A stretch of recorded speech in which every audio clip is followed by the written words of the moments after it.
জি। আসসালামু আলাইকুম dear viewers, আশা করি সবাই আপনারা ভালো আছেন। আমরাও আলহামদুলিল্লাহ ভালো আছি। আমরা আবারও দুইজন চলে আসলাম, আমি মহিউদ্দিন এবং আমার স্যার।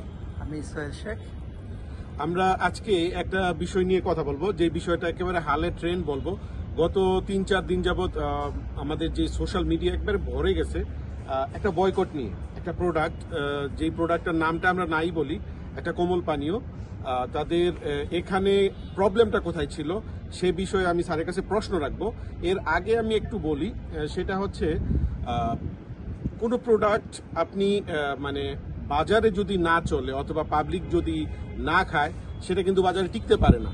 আমরা বিগত কয়েকদিনে দেখেছি যে তরমুজের উপর একটা বয়কট চলেছিল, ব্যবসায়ীরা ব্যাপক লস করেছে। সেটা কৃষকের উপরে দিয়ে যাক, আর হচ্ছে যারা পাইকার তাদের উপর দিয়ে যাক, অথবা আড়তদার, এটা কিন্তু গেছে। আর একটা বিষয় হচ্ছে, এই মুহূর্তে যে প্রোডাক্টটা নিয়ে আমরা দেখছি বয়কটের ডাক দেওয়া হয়েছে, এটা এক প্রকার মানে গ্রাম অঞ্চলে একটা কথা বলে যে পাগলারে সাকুল আড়ানোর মতো কথা বলা আর কি, যে সাকুর মাঝখানে এসে মানে পাগলা সাকুতে উঠতেছে। সাকুল আড়ানোর কথা পাগলার মনে ছিল না, কিন্তু ওই যে মাঝখানে সাকুর অবস্থানে আছে সে বলতেছে যে এই পাগলা সাকুল আড়াইস না, এরকম হয়ে গেছে। তো আমি বলবো যে এখানে স্ট্র্যাটেজিক্যালি কি ধরনের ভুল ছিল, এই ভুলটা কি স্যার একটু বলবেন যে ইয়ারটাতে কি ভুল ছিল? আসসালামু আলাইকুম। আপনার এবং আমার যারা সম্মানিত দর্শক আছেন, সামনে অডিয়েন্স আছেন, প্রত্যেককে সাধুবাদ এবং ধন্যবাদ জানাচ্ছি। আমরা যেহেতু মার্কেটিং সেলসের মানুষ, সো এই জায়গায় একটা স্ট্র্যাটেজিক্যাল বিগ মিস্টেক ওরা করেছে বলেই মনে করি। তবে আপনি যেভাবে উদাহরণটা দিয়েছেন আমি ওইভাবে ঠিক ইয়ে না। কারণ হচ্ছে আলটিমেটলি মার্কেটিংয়ে যদি চিন্তা করি, কনজিউমার বা যারা ভোক্তা তারা হচ্ছেন আপনার বিগ বস। সো তাদেরকে কিন্তু কিং এর জায়গাটায় বসাতে হবে, অবশ্যই সম্মানের জায়গা রাখতে হবে। এক্স্যাক্টলি। তো আপনার ভোক্তাদের চিন্তা চেতনা আবেগের পরিপন্থী হয়ে আপনি এখনকার সময় কোনো বড় ধরনের বিজনেস করতে পারবেন না। এই জায়গাটায় ওরা যে মিস্টেকটা করেছে, ওই যে আপনি যেটা হয়তো আপনার ভাষায় বুঝিয়েছেন, তো এই জায়গাটায় যেটা হয়েছে, একটা বিপুল সংখ্যক মানুষের আবেগের জায়গা কিন্তু এটা, রাইট? সো ওরা বিজ্ঞাপনটা হয়েছে আসলে আমাদের বিপুল জনগোষ্ঠীর মানুষের চিন্তার যারা মানুষ, এরকম কোনো চিন্তার মানুষকে দিয়ে এই থিমটা আসে। আলটিমেটলি থিমটা এসেছে ওদেরই, ওরা যে মতাদর্শ বা ভাবধারায় বিশ্বাস করে সেই মতাদর্শের কারো মাথা থেকে। যে কারণে হয়েছে যেটা, তাদের স্ট্র্যাটেজি কখনো এই পাবলিক সিম্প্যাথিকে এমপ্যাথি হিসাবে নেয়ার মন মানসিকতায় তারা ছিলেন না।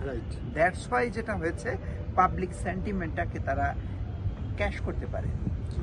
যেটা ক্যাশ করেছে ওদেরই আর একটা প্রতিযোগী বা প্রতিদ্বন্দ্বী ব্র্যান্ড, যেটা মাত্র 3% শেয়ার ছিল যাদের, সেটা এখন চলে গিয়েছে প্রায় 36% শেয়ারে।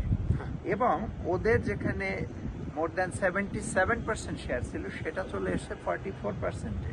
আরো কমবে এবং ডেটোরেট করছে। বেসিক্যালি যেটা হয়েছে, যারা সোশ্যাল মিডিয়া এঙ্গেজ আছে তাদের একটা বিরাট সংখ্যক মানুষ কিন্তু এই বয়কটের সাথে আছে। এখন রিসেন্টলি যেটা হয়েছে যে যারা যেসব দোকানে এইগুলো রাখা হবে তাদেরকেও বয়কট করা হবে। সো আলটিমেটলি আবেগ অনেক সেন্সিটিভ জিনিস, কিন্তু এমন হতে পারে কেউ রাখলে সে অনেক বিপদের মুখেও পড়তে পারে, মাইরও খেতে পারে, রাইট? সো এই ক্ষেত্রে কেউ ভয়েই রাখবে না, মানে এটা নিষিদ্ধ পণ্যের মতো হয়ে যাওয়ার মতো অবস্থা। এক্স্যাক্টলি। এবং যেভাবে পাল্টা অ্যাড তৈরি হচ্ছে, আমি আপনাকে একটা জিনিস বলি, আমাদের যারা প্রথাগত মিডিয়ায় বা ট্রেডিশনাল মিডিয়ায় যারা কাজ করেন, তাদের চেয়ে 1000 টাইম মেধাবী লোকজন সাধারণ মানুষের কাতারে আছে, যারা চিন্তা চেতনায় কাজের মাধ্যমে ভালো কিছু করতে পারেন, কিন্তু তারা মিডিয়ায় নাই। সো এখন যেটা আমি আজকেই কয়েকটা কাজ দেখলাম, ইয়াং ছেলে পেলে হয়তো স্কুল লেভেল বা কলেজ লেভেলে আছে, তাদের যদি কাজের কোয়ালিটি বা থিম চিন্তা করেন, সেটা অনেক হাই লেভেলের লোকদের থেকে অনেক বেটার। তারা পাবলিক সেন্টিমেন্টটাকে ক্যাশ করতে পেরেছে। সো এখানে একটাই মেসেজ দেওয়ার চেষ্টা করব, সেটা হচ্ছে এইরকম বিপর্যয়ের সময় আপনি যদি কোনো স্ট্র্যাটেজি ঠিক করতে না পারেন, নিশ্চুপ থাকেন, তাও আপনার মার্কেট কিছুটা থাকবে।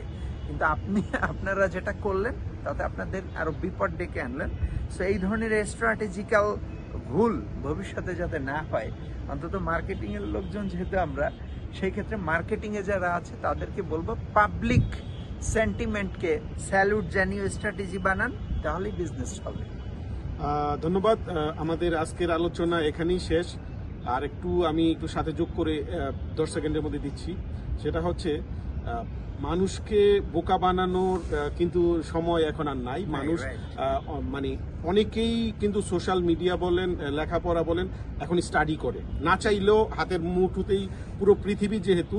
সো আপনারা বোকা বানানোর কোনো সুযোগ পাবেন না। সো বুঝে শুনে মানুষকে মূল্যায়ন করে কাজ করুন, রেজাল্ট আসবে। আর বিপদের সময় ধৈর্য ধারণ করে চুপ থাকুন। কোথায় চুপ থাকতে হবে, কোথায় মুখ খুলতে হবে সেটা জানুন। ধন্যবাদ সবাইকে। আসসালামু আলাইকুম। সালাম আলাইকুম।